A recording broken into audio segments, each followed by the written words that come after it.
Hello, everybody, and welcome to a review of 365 Days to the Wedding, episode 11.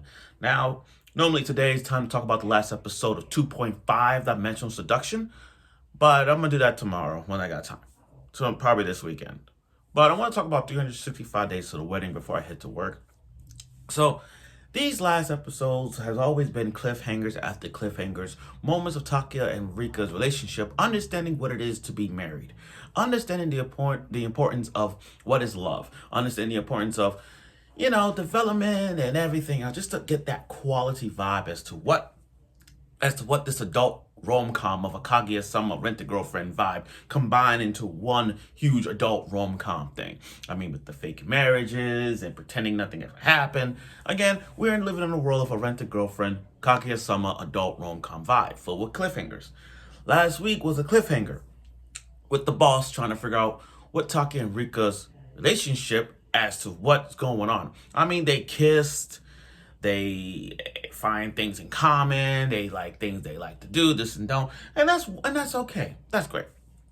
Now we're getting to episode 11. I'm about to say last episode. Next week is going to be the last episode where the evolution of this changes. Sorry about this. Well, I don't have time for the remote. But my point is, we are now at the breaking point of this show towards the conclusion, the dramatic conclusion of 365 Days to the Wedding. So without further ado, let's get right to it with the review of 365 Days to the Wedding, episode 11. Okay, now let's start off with the boss. After everything that happened with the cliffhanger, we got the answer about what's going on. So the boss wants to really know the truth about them living together. Like, oh, the JTC report about them getting married, so they living together.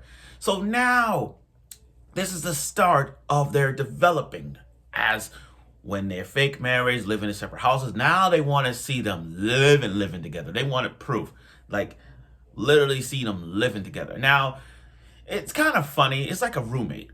It's like having a roommate. Yeah, you got your room and all that stuff, but when you bring someone in, now you gotta make some adjustments. You gotta make some adjustments. Okay, here's the thing. You live in this room. I mean, you take this side, I'll take this side. Who's doing? It's kind of like the Sheldon Leonard Big Bang Theory vibe. Like, okay, what time you take a shower? Okay, what time you leave your house? What time do you drive? It's kind of like those kind of roommates thing going on with Rika and Takuya. It is hilarious. I mean, Rika came in, she got her own tent, and the whole line of where to sleep at in terms of what the scenery is gonna be, into terms like, okay. And I do like them asking questions like, hey. They all asking questions. Oh my God, it is so freaking hilarious to watch it. Now, the biggest boss is the cat, Tama. That cat, let me tell you about the cat. The cat is hilarious. The cat is like the head of the table. The cat is the final boss. The cat is like, if you want the cat's approval, you gotta look at the Tama thing. That cat is something else. We don't really talk about the cat like that. I mean, the Tama, that cat is something else. Like, staring at Rika's soul. And Rika's like, I don't know what I'm supposed to do. But I like when Tama rubs Rika's feet. That's a sign of, I respect you.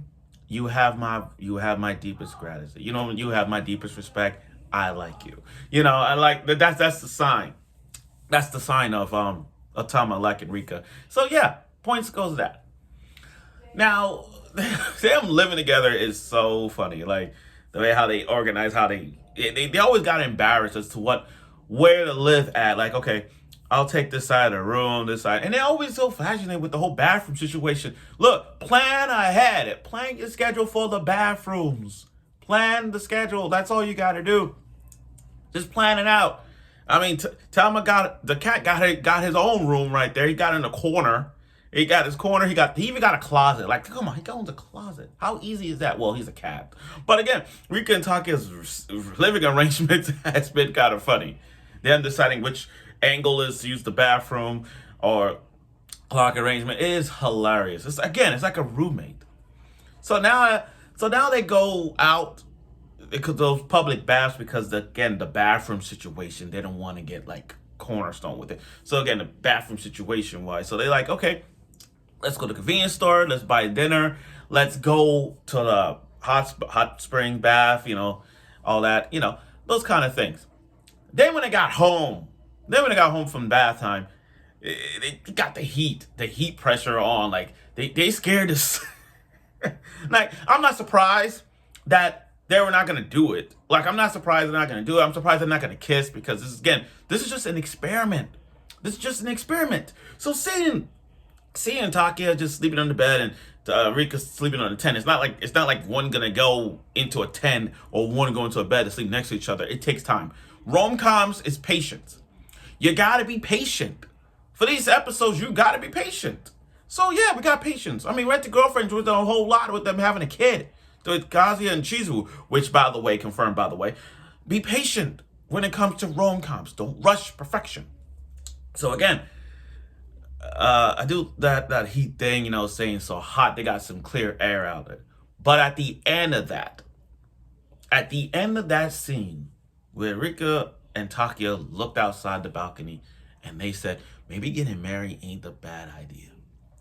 Those two, and I know people are gonna say, oh my gosh, just get married already. I get that. But again, when it comes to rom-coms, you gotta be effing patient with the series. Just wait. Just be patient. Just be patient. And that's what this episode gave us. Something to be patient on about. Yeah, they're gonna get married. I mean, come on.